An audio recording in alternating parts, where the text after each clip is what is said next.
You know, I don't get the internet sometimes. I literally lit myself on fire. On fire on the Spawncast multiple times last night, and all the comments for that video are, you guys don't know about Xbox. You need an Xbox expert if you're gonna talk about Xbox. Stop being a console fanboy. It's just people's opinions on things. A man lit himself on fire. That's what the streets should be talking about, not the Xbox. But what's going on, guys? RGT85 here. Hope everyone is having a great Sunday, the start of the new month with May 1st.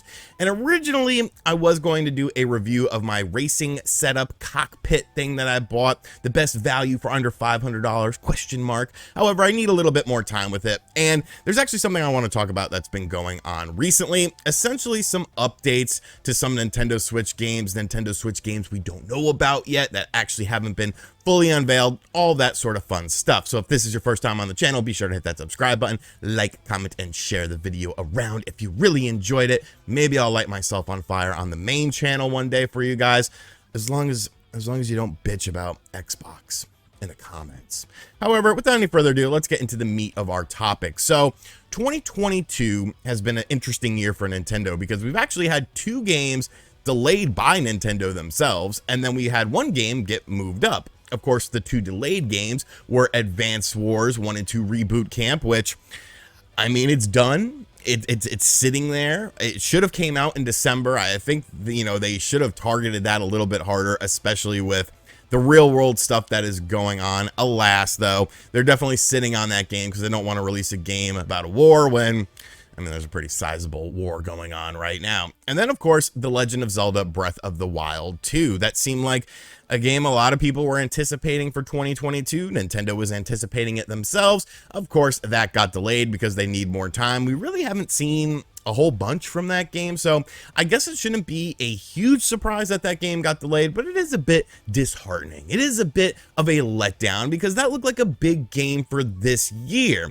Well, Jeff Grubb, I don't know if you've ever heard of him before. I'm sure you have. Of course, Jeff has his little YouTube show that he does over on his channel where he talks about things that he's heard about. I'll have a link to it in the description box down below. Go throw him a subscription, help beef up his numbers so that, I don't know, he's got beefier numbers. He's a good dude. He's always been very good to me. It's literally Jeff Grubb and Gene Park are the only two journalists who are like really big that like me. Everyone else hates me. Watch my video about me talking about how Twitter tried to come after me. But you know what? I sort of paint a target on myself because I don't care. I'm just an idiot with an opinion and a camera and a microphone and a light that shines in my face. But Jeffrey has this little show that he does over on his YouTube channel, and he said some very interesting things about Nintendo Switch games for 2022. Two of them being unannounced, one of them being one of the games that we already talked about.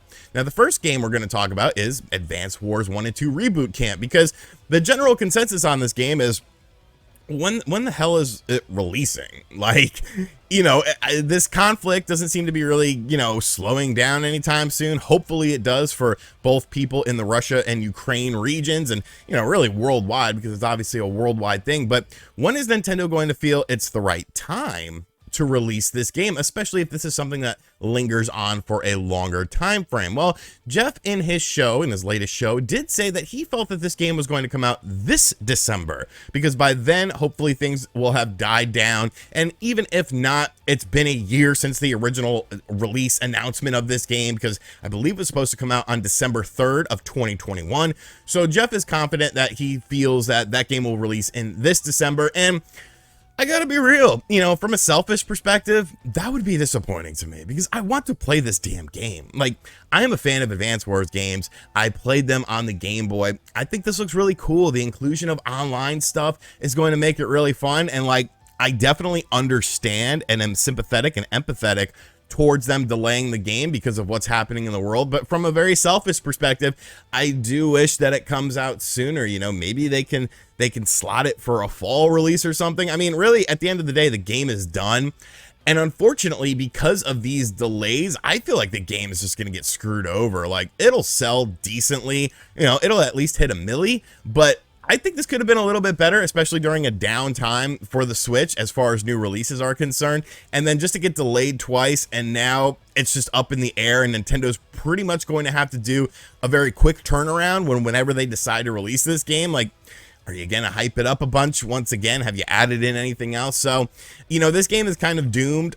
I do hope that the project isn't scrapped. I can't imagine it would be scrapped because, I mean, that would just be a bit extreme in my opinion. But yeah, so Jeff feels like this game will come out in this December. I hope he's wrong on this. I really do, because I want to play it sooner. But if that's what it takes, I mean, that's what it takes. Better late than never, I guess. You know, I'm not going to say that Miyamoto, oh, delayed game is good, rush game bad, because there's so many instances. I don't even think Miyamoto said that. Like, isn't that the whole thing going on? Like, Miyamoto never said that, and even if he did, he was wrong on that, because there's plenty of delayed games that came out as just a big piece of shit. But Advance Wars 1 and 2 reboot, hopefully this December. Now, where things get very interesting is, of course, with the other titles, which is probably why you clicked on this video. I'm not sorry that I took so long to get to it. I like to talk and ramble and give you guys my opinions about things. I mean, shit, isn't that why you watch the channel? But it has to do with The Legend of Zelda and Metroid, because it looks like, as of right now, sitting here, that we're not getting any Metroid and we're not getting any Zelda in 2022, because, well, Metroid Prime 4, God only knows when that game is going to come out. 2023, if you're lucky. I still think it's like 2024. I'm sorry. But the fact that we haven't seen a damn thing from that game, and we really haven't heard much about it, and obviously Retro Studios had to rebuild it from the ground up, I just don't think it sounds very good for that. And of course, Breath of the Wild 2 getting delayed until 2023. So how would there be a new Zelda game for the Switch and a new Metroid game for the Switch in this calendar year? Well, Jeffrey Grubb once again comes along and says some very interesting things. So in regards to Metroid, Jeffrey says, I think we get Metroid Prime 1 Remaster in November. Now, that's something that's been heavily rumored as potentially being a thing. It seems like there's a lot of smoke with that fire. We, of course, have the whole, well, what about the Metroid Prime Trilogy collection? Wasn't that supposed to be brought over? I don't know, man. I stopped talking about that shit because I just got too much egg on my face believing in other people on that. And I was just like, you know, I've taken enough L's on this. But with the Metroid Prime 1 Remaster, it seems like there's a lot more smoke with this fire. And it doesn't seem like it's something like, oh, it's just Metroid Prime with HD textures or, you know, something like that. It seems like the game, a lot of it has been reworked from the graphical standpoint, and it's not just the vanilla GameCube game being brought over to the Switch. Now, could they do that? I mean, maybe. Like, I guess that could be the thing, but a lot of fans are hopeful that it's a bit more than that. And I think that's a good guess. And I think that would be very important, because if Metroid Prime 4 is going to come out in 2023 or 2024, like, we don't know anything about this game. We don't know about the story, where it takes off. Is it, you know, canon? Does it take place after the events of Metroid Prime 3 Corruption? Where does it go in the timeline? What is being added into the game? I don't think they're going to do the hookshot mechanic thing that was so prevalent in Metroid Prime 3. So are we going to backtrack it? What are we going to do? There's a lot of questions about that. And I feel like this Metroid Prime 1 remaster would be a perfect game to do, because you play that game, if you got a HDMI adapter or you got the component cables for the GameCube, that game still looks phenomenal. I don't know how Nintendo did that, and I guess it was Retro. I don't know how Retro did that, but they literally made arguably one of the best looking games of that generation on a piece of Nintendo hardware. And obviously the GameCube was a pretty powerful system when the time came out, you know, but they did things in that game that were just amazing. So I would love to see that. I think that is a very cool thing, and if that does come out in November, I would be very excited. And then finally, we have the Legend of Zelda stuff, because, you know, there's been so many things about The Legend of Zelda. Obviously, the 35th anniversary was last year. For a lot of people, it was very lackluster. We did get Skyward Sword HD, which honestly, I really liked it. Like, I know there's people that hate that game, and I used to be one of those people who was like, you know, I don't really like Skyward Sword all that much. I never finished it on the Wii, but I'll be damned if I didn't finish it on the Switch because of those improved controls. And I was like, wow, this is a really good game at the end of the day. It was just, you know, stuck with those crappy Wii Motion Plus controls that I did not want to do. I wanted to be able to sit back and relax and enjoy my Zelda game, not stand up and wiggle my arm around and all this shit. No. So Skyward Sword HD was a big thing for me. I really loved that game, and I thought that a lot of people got that game wrong in their reviews for it, because those new controls really did make it a game that anyone could play. But Is there going to be a Zelda game in 2022? Let's go to the Jeff Master. They want to have a Zelda game every year, and they've been holding on to this. Why wouldn't they just put it out this year? And if they don't put this out or something other Zelda thing this year, instead of just waiting for Breath of the Wild 2, I won't understand it. I think that this game, the Wind Waker and Twilight Princess bundle, as much as a joke as it was in the Mega 64 video, I do believe it actually comes out this October. Now that kind of goes back to the 35th anniversary discussion that we had, because a lot of people thought that that was going to be also released in 2021 because, I mean, it's more Zelda. It's a celebration, bitches, like, you know, Charlie Murphy style. But the thing of it was that I always felt was going to be a problem was releasing Skyward Sword HD for $60 and then releasing a double pack of like Twilight Princess and Wind Waker for $60 as well, because people would look at it and be like, well, I get one game here, or I get 2 games here. Now, if you're a smart person, you obviously know the reasoning behind that, because they literally had to rework those controls for Skyward Sword HD to make it playable. And of course, they spruced up the textures. However, with Wind Waker and Twilight Princess, you ain't gotta really do shit. These games came out on the Wii U. Like, the Wii U was an HD system. So what do you really have to do to these games to make them applicable to the Switch? Like, nothing?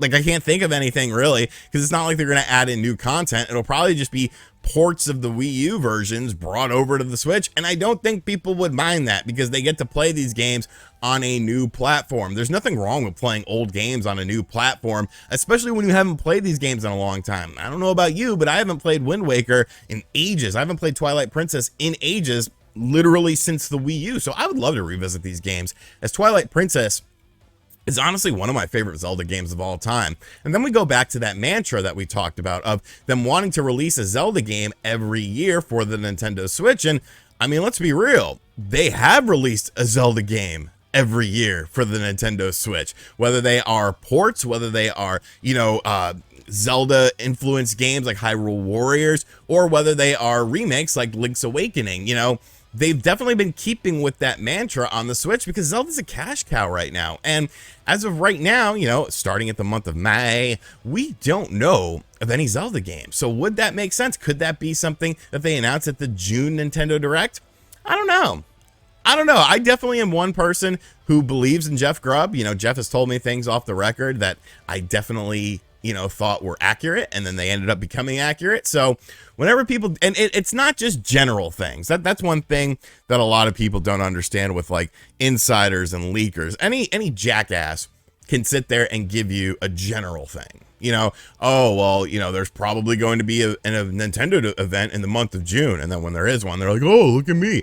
I'm talking about like day-to-date stuff. I'm talking about like, you know, the day that the unannounced Direct is going to happen, and then it happens. You know, games that are going to be at this unannounced Nintendo Direct that end up happening, that there's no rhyme or reason that those games should end up being there. You know the exact format of it. And like, those are the people I talk about on this channel, mostly because those are the people I rock with. Those are the people, you know, that give me information sometimes, and then I'm not necessarily going to talk about it, but then it ends up becoming true. So I put more stock into what's out there that they put out there. So I don't know. I think this would be a really great way to bolster the 2022 lineup, and I think fans would love it.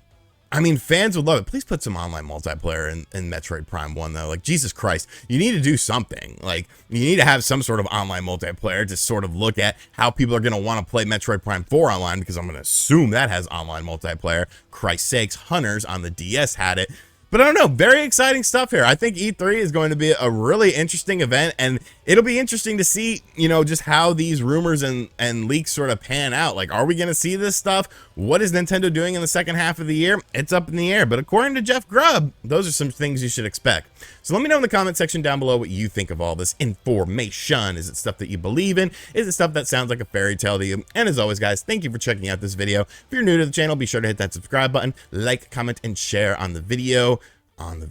Share the video around so I can make money from views, because it's how I make money. It's how I buy my Zevias, since Zevia won't sponsor me yet. And as always, I'll catch you guys on the next video. Later.